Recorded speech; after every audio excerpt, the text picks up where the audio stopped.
हरे कृष्णा, राधे राधे, जय श्रीमन नारायण। माघ मास की कथा, अध्याय 16।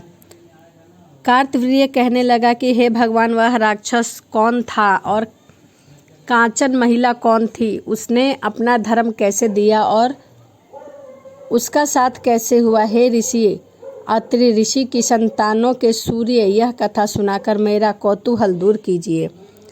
तब दंतात्रेय जी कहने लगे कि हे राजन, इस पुरातन विचित्र इतिहास को सुनो। कांचन मालिनी नाम की एक सुंदर अप्सरा थी जो माघ मास में प्रयाग में स्नान करके कैलाश पर जा रही थी। तब उसको मार्ग में जाते हुए हिमालय के कुंज से एक घीर राक्षस ने देखा। उस सोने जैसे तेज वाली, सुंदर कटी वाली, बड़े बड़े नेत्रों वाली, चंद्रमुखी, सुंदर केश और पीन पयोधर वाली सुंदर अप्सरा को देखकर उस राक्षस ने कहा कि हे सुंदरी, हे कमल नयनी, तुम कौन हो और कहाँ से आ रही हो? तुम्हारे वस्त्र और वेगी भीगी हुई क्यों है?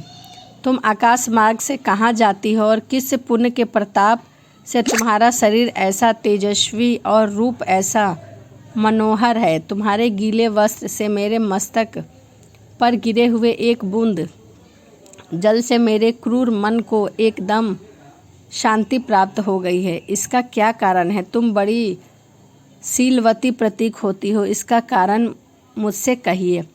अप्सरा ने कहा कि हे राक्षस, सुनो, मैं काम रूपनी अप्सरा हूँ। मैं प्रयाग के संगम में स्नान करके आ रही हूँ।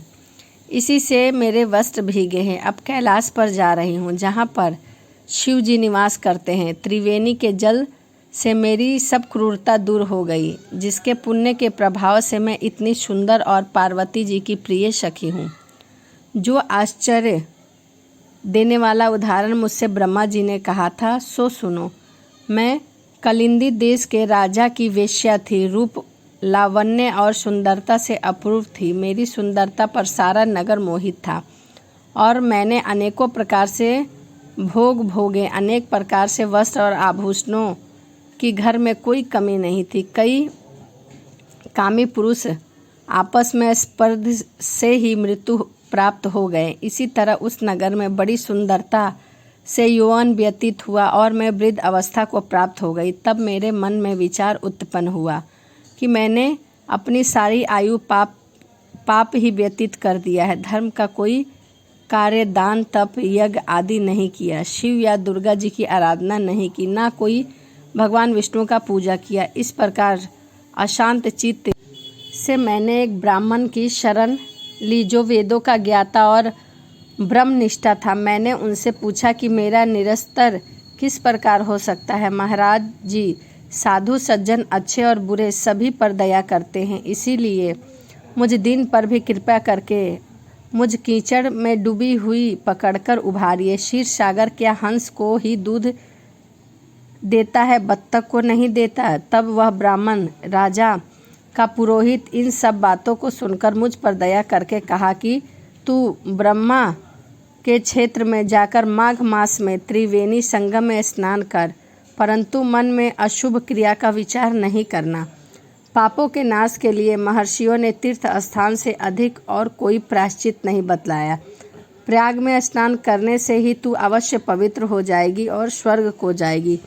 हे भामिनी, पुराने समय में गौतम ऋषि की स्त्री को देखकर इंद्र ने काम के वंशीभूत होकर कपट वेश में उससे भोग किया था। इसीलिए ऋषि द्वारा श्राप दिया गया है और उसका शरीर अत्यंत लज्जायुक्त हजारों भंगों वाला हो गया। तब इंद्र नीचा मुँह करके अपने पाप कर्म की बुराई कराने लगा। मेरू पर्वत के शिखर पर स्वच्छ जल वाले सरोवर पर एक स्वर्ण कमल से भरे हुए कोटर में घुस गया और अपने पाप को धिक्कारता हुआ कामदेव की बुराई करने लगा कि यह सब पापों का मूल है।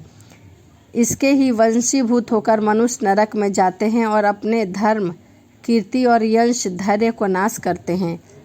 हे इंद्र, ऐसा सोच ही रहा था, सो इंद्र के बिना सारा देवलोक शोभाहीन हो गया। तब देवता, गंधर्व, किन्नर, लोकपाल इंद्राणी से सहित बृहस्पति जी से जाकर पूछने लगे कि हे महाराज, इंद्र के न रहने से स्वर्ग ऐसा शोभ हीन हो गया है, जैसे कि सतपुत्र के बिना श्रेष्ठ कुल।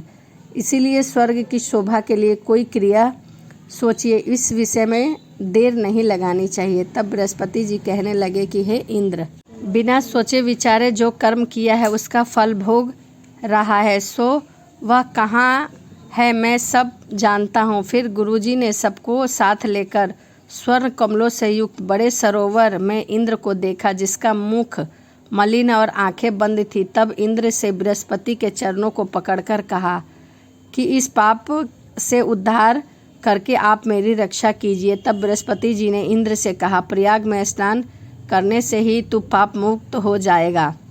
तब इंद्र सहित सबने ही प्रयागराज में जाकर संगम में स्नान किया और त्रिवेणी स्थान से इंद्र पाप युक्त हो गए। तब बृहस्पति जी ने इंद्र को वरदान दिया कि तुम्हारे शरीर में जितने भंग हैं सब नेत्र हो जाएं। तब इंद्र ब्राह्मण के वर से हजारों नेत्रों से ऐसे सुशोभित हुए जैसे मानसरोवर में कमल शोभ्यमान होता है।